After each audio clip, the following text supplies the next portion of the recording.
guys, James here. Today I decided to give you a little breakdown of what I was doing, and I'm working on my transom of my little boat. Decided to take it from a 15-inch transom and raise it up to a long shaft 20-inch transom.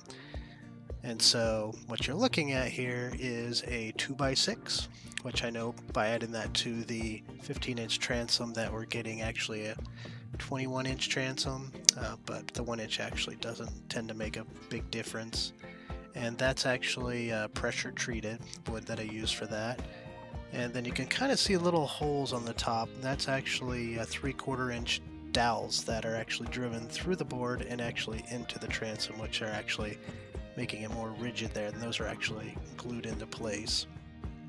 There are actually a total of 4 dowels actually in place that are actually going to prevent the whole board from shifting or twisting. I found that with the previous riser job that I actually had done on the boat, it actually wasn't solidly put in there in the sense that the board was able to twist a little bit under pressure of power being put on by the engine, or if you actually hit something with the engine, you don't want the whole board to just rip off there, since that's really what's holding onto your engine. And I was always planning on putting a 4-stroke on there this time, just because I did want to make sure I was getting fuel economy, reliability, and also was going for a newer motor, so obviously can't really come by a brand new 2-stroke anymore, so I wanted to get something that of course was very light but was going to provide the power that I needed to get in, go up strong currents, those types of things. I did actually get an engine that is going to be used on the boat that'll actually be saved for the next video. We can actually go over that. But at the end of the day, I knew that a 4-stroke was going to be heavier than most 2-strokes that I would end up with, so I wanted to make sure that the transom riser was stronger, more rigid than what I may have been expecting to do for maybe like a lighter 2-stroke engine. What I did end up with is, something that is light for the output of power. Again, we'll go over that later on. And I feel like what we ended up with on the transom is actually going to support it, just fine. As we get into the next part of the video here, I'll show you kind of a little more of the build-up.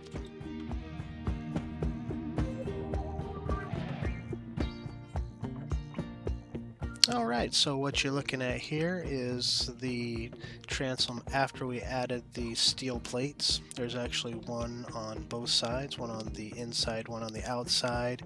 You can actually look at the bolt pattern there. There was quite a few bolts that were using it, so you can see that there was 6 that were going through the board, and then there was actually there's actually 8 going through the transom itself. So yeah, there was a lot of support there. These steel plates are actually really strong, really rigid as well, so it would probably hold it just like this. But there are a little bit more that we ended up doing. Of course, the board is glued in there, has the dowels, so as it sits right there, it is rock solid.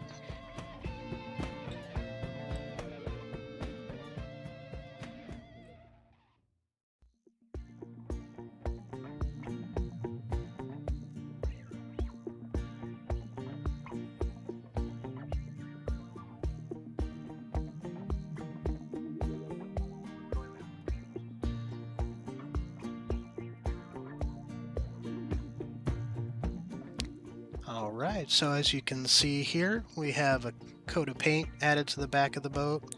It's also on the inside of the boat as well. I know it looks pretty ugly just because that was the first couple of coats, and that paint is actually pretty thin, so it actually like to run and kind of looks pretty uneven there, but it's actually really high quality paint designed to seal it, make sure that that wood's going to be waterproof, and make sure that all those bolts and everything are going to be very, very corrosion resistant. So this was the next step that we had taken after we added the steel sheets to it.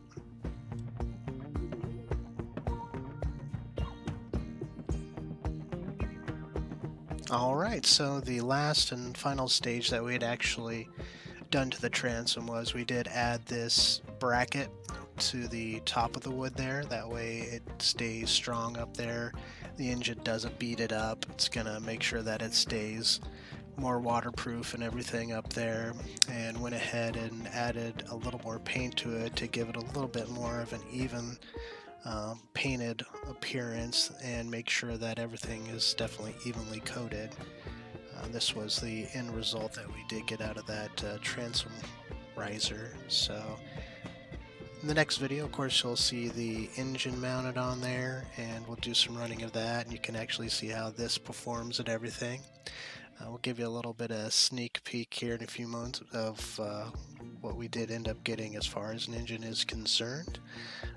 We'll go into a lot more depth about that in our next video, but enjoy a few more images here, and we'll see you on the next one.